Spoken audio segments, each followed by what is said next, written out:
he's strong, he has a good left hook, and, the one time he opened up, I cracked him and he didn't open up at all the rest of the fight. I knew he wasn't gonna throw no more damn punches, so I just had to keep going, He was not gonna take a single risk with me, Rolly Romero has expressed that he doesn't feel sorry for Ryan Garcia. In fact, he thinks Ryan should be glad he wasn't chasing a KO. This change in tone comes as a big shift from his initial post-fight reaction, where he briefly offered empathy and acknowledgement toward Garcia's effort. But as footage surfaced of Ryan Garcia breaking down and crying in a van after the fight, Rolly's attitude hardened. What began as a surprisingly respectful moment turned into a cold and unapologetic stance, reinforcing Rolly's belief that boxing has no room for sympathy once the gloves are off. He's strong, he has a good left hook, and, the one time he opened up, I cracked him and he didn't open up at all the rest of the fight. I knew he wasn't gonna throw no more damn punches, so I just had to keep going, He was not gonna take a single risk with me, that. Romero, who entered the bout as the underdog and under intense scrutiny following his own tough year, managed to silence the doubters in spectacular fashion. He didn't just win, he showed his will. The sharpness of his jab, the efficiency of his counterpunching, and the pace with which he controlled the fight surprised many who expected Garcia's speed and power to be too much. But what really stood out wasn't just the technical dominance, it was the mental edge. Rolly says he had something to prove, and he proved it with the kind of clarity that fighters dream of.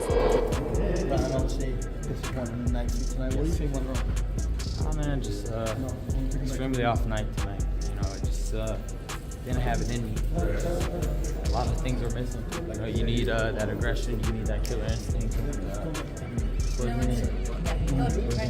You think you're underestimated tonight? No, I think I was just fighting that shit. Thank you, everybody. Thank you. He's done with interviews. Ryan Garcia, on the other hand, looked like a man still trying to reclaim his rhythm.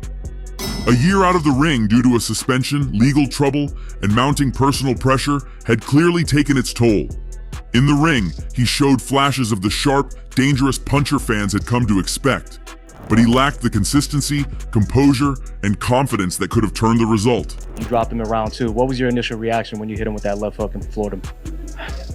The thing is, I thought he would. I thought it was just a flash because he didn't really appear hurt. But I still went. After the final bell, he was gracious in defeat, perhaps too gracious for someone who just lost one of the most important fights of his career. In his post-fight interview, he gave Romero credit and spoke of exhaustion and mental strain, but later, the emotion spilled over. The viral clip of Garcia crying in a van laid bare a different side of the fighter, one that Rolly now sees as confirmation that he pulled his punches, not literally, but strategically.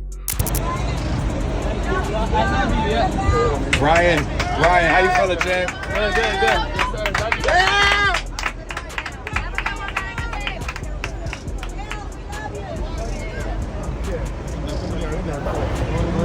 I'll be in the front. You're good. Yeah. Thank you. This is fine. You got room in here? Rolly's response to that clip was blunt and dismissive. According to Romero himself, he feels that had he been pushing for a knockout, Ryan wouldn't have just been crying. He might not have even made it out of the arena conscious. To Rolly, Garcia should be grateful that he wasn't dealing with the same version of Romero who entered the ring angry or looking for blood, because that version might have sent him to the hospital. For Romero, showing up in the ring and putting on a performance is about business. And in business, especially in this sport, mercy is rarely profitable. To his team very well, and before he went to the event, my father told him, just keep your right hand up the whole night, and that's it, you'll win the fight, and he did that, and he looked great. Ryan Garcia's performance tonight, a fantastic victory for Rolando Romero, almost made it look kind of easy. Yeah, it's crazy. I was surprised how he, I think he just never recovered from that check hook that Rolly did on him, so, I think he was too hesitant, and maybe the hunger is not there like it should be for Ryan. This response may seem harsh, but it's quintessential Rolly. The same man who once had open doubts about Ryan's mental health claims, the same fighter who's been ridiculed and written off more times than he can count, has finally found himself in a position of leverage. And he's not going to waste it feeling sorry for someone he just beat. To him, sympathy is a luxury for those who can afford to lose. For Romero, who clawed his way back from a TKO loss, criticism, and his own emotional demons, winning wasn't just necessary, it was redemptive. Win. He deserved it. You know, Ryan just wasn't active enough. Rolly was landing more punches. There wasn't really a whole lot to go off of, but Rolly was more fair. Are you like surprised by the dub? No. So you thought Rolly could pull it off? I didn't know who was gonna win it from me. I thought it was gonna end in a knockout by either way. But I didn't know who. But I'm surprised that it went to the distance. Were you shocked when he got dropped? No. No, because Rolly hits hard. Thank you, Virgil. Appreciate you, champ. Before the fight, there were signs that Raleigh was turning a new page. He spoke openly about therapy and mental health, acknowledging past struggles and showing a degree of self-awareness that was rare in a sport built on bravery. He even offered words of support for Garcia, recalling a moment in 2021 when he sensed that Ryan was battling something deeper than what fans and media could see. In those pre-fight interviews, Raleigh came off as someone who knew what it felt like to be misunderstood, to be dismissed, and to wrestle with yourself when the lights go out. It was a mature, thoughtful side that few expected to see.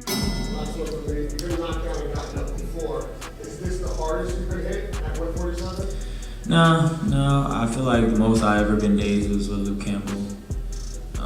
I was actually dizzy with Luke Campbell getting up, but with Rollies I wasn't dizzy. I was just like, oh, well, there it goes again. On the canvas again. But it doesn't really I don't really get too out of it. I'm just right there. It's always a flash knockdown for some reason. I get right back up. But that side disappeared after the win. When the clip of Ryan crying emerged, Raleigh's patience ran out. From his point of view, showing emotion after a loss is one thing, but playing victim afterwards, especially when you stepped into the ring voluntarily, doesn't earn you grace. He made it clear, I could have ended you if I wanted. Be glad I didn't. Romero's approach to post-fight commentary may come off as cruel, but to many pros it's just the harsh reality in boxing. Fighters are judged not just by their wins and losses, but by how they carry themselves in the aftermath. Raleigh's take was that crying in private while letting the world see it doesn't draw sympathy. It invites questions. Who knocked him? You impressed with Rolly tonight? Nah, nobody. They all suck. They all scared of each other. They jab into the body. They shook. They shook. What should happen for Garcia now? Does he rematch Rolly? Does Haney? You're not interested?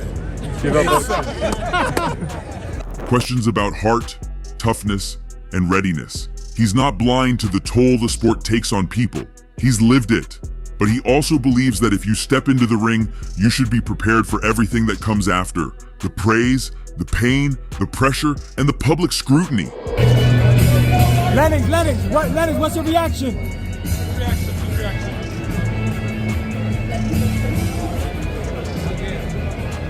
Ryan Garcia's path forward is uncertain. With his rematch against Devin Haney now in limbo, the loss to Romero complicates everything. His image as a golden boy of boxing has been chipped away with every controversy, and this latest defeat, paired with the emotional breakdown, only adds to the narrative that Garcia is spiraling.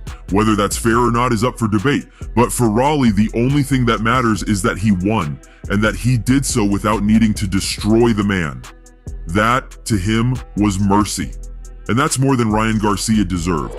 Yeah. I feel like I like the way Rolly took his time. He picked his shots and stuff like that. You know, that was my take of the whole night. You know, that was the best part of the night. Just watching Rolly take his time, pick his shots. You know, he was strong for sure. You know, but we knew that. Was it the layoff? You think the year layoff? He wasn't active.